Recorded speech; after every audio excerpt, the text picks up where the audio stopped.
শেখ হাসিনার সময় নিয়ন্ত্রণটা অনেক ক্ষেত্রেই সাংবাদিকদের স্ব-আরোপিত ছিল। এই সান্ত্বনার পুরস্কারও তারা পাইতেন নানা সময়, কখনো বিদেশ যাইতেন, কখনো হচ্ছে আরো অন্যান্য উপহার পাইতেন। আমার কাছে বাংলাদেশ ইনভেস্টিগেটিভ জার্নালিজমের কোনো দরকার আছে মনে হয় না, কারণ পুলিশও প্রকাশ্যে ঘুষ খায়। তখনই যখন কেউ আপনার বিরুদ্ধে কোনো একটা উদ্দেশ্যমূলক কিছু করতে চায়। শেখ হাসিনার সময়টাতে সরকার বিভিন্ন সংস্থা থেকে, যেভাবে আপনিও বাংলাদেশে ওই সময়ে অনেকটা সময় সাংবাদিকতার সাথে পুরোপুরি জড়িত ছিলেন, সরকারের পক্ষ থেকে, এজেন্সির পক্ষ থেকে বিভিন্ন রকমের চোথা সাপ্লাই দেওয়া হতো এবং এটা 2014 পর থেকে সম্ভবত বেড়েছিল। সেই জায়গা থেকে সাংবাদিকতা একটা সুনির্দিষ্ট ছকের মধ্যে বাধা ছিল বলে অনেকেই মনে করেন, এবং আপনিও কোনো কোনো জায়গায় বলেছেন এটা, যে হ্যাঁ, সাংবাদিকতার এক রকমের খারাপ দিক আপনি দেখেছেন। এবং এক পর্যায়ে আমি জানি না, হয়তো আপনি প্রেশার ফিল করে অথবা কোনো না কোনো কারণে আপনি দেশের বাইরে চলে গেলেন, সেটা বাংলাদেশের অনেক মানুষের মন খারাপ হয়েছিল, কিন্তু আপনি গেলেন। আপনার কি এখন মনে হয়েছে যে শেখ হাসিনা চলে যাওয়ার পর এই 18টা মাস ইউনূস সরকার যখন দায়িত্ব নেয়, তারপর থেকে তারা প্রেসের ফ্রিডমের ক্ষেত্রে বিশেষ করে খুব কোনো নিয়ন্ত্রণ আরোপ করে নাই? আচ্ছা, আমি এটা দুই ভাগে দেখি। প্রথম কথা হচ্ছে যে শেখ হাসিনার সময় নিয়ন্ত্রণটা অনেক ক্ষেত্রেই সাংবাদিকদের স্ব-আরোপিত ছিল। স্ব-আরোপিত বলতে যে উনি মনে করতেন যে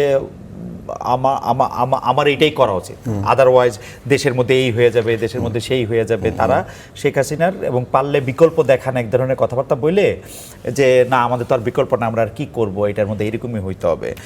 এইটা করে তারা এক ধরনের সান্ত্বনা পাইতেন এবং এই সান্ত্বনার পুরস্কারও তারা পাইতেন নানা সময়, কখনো বিদেশ যাইতেন, কখনো হচ্ছে আরো অন্যান্য উপহার পাইতেন। ওইটার ক্ষেত্রে আমার কাছে মনে হয় যে অনেকটাই স্ব-আরোপিত।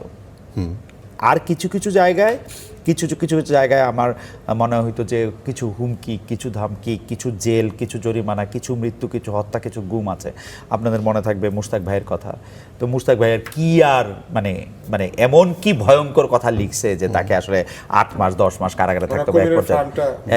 কুমিরের ফার্মটা দখল করা হয়েছিল, জোরপূর্বক এটা শেয়ার ট্রান্সফার করে কিনে নেওয়া হয়েছিল। হ্যাঁ, কিন্তু ওরা কিন্তু অভিযোগটা কি, আমার কাছে এবং সেটার পেছনে ছিল পিকে হালদার। হ্যাঁ, এবারে কি ভয়ঙ্কর। তো ওই মুশতাক কিন্তু ভাইকে এটা করা হয়েছে, কার্টুনিস্ট কিশোরকে এটা করা হয়েছে, কাজল, সাংবাদিক কাজল, উনাকে আমি হচ্ছে কাজলকে কেন এটা করা হলো আমি কৌতূহল ভরেই প্রশ্ন করি।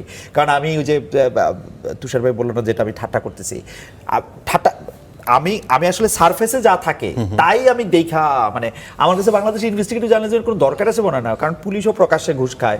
আপনি কোনো কিছু ইনভেস্টিগেশন করার দরকার নাই, তো সবই তো প্রকাশ্যে আছে। আপনি ইনভেস্টিগেট করবেন তখনই যখন কেউ আপনার বিরুদ্ধে কোনো একটা উদ্দেশ্যমূলক কিছু করতে চায়, তাহলে ইনভেস্টিগেট করতে হয়। আমি দেখতাম যে এই যে আওয়ামী লীগ আমলে এটা খুব ডিফিকাল্ট ছিল। এই খুঁজতে দেখা গেল যে উনি কোনো এক এমপির সাথে, যিনি আওয়ামী লীগের এমপি খুব প্রভাবশালী, তার সাথে বেয়াদবি করছেন, কাজল সাইফুজ্জামান শিকরের সাথে বেয়াদবি করছেন। এইটাই হইলো আমি পাইলাম।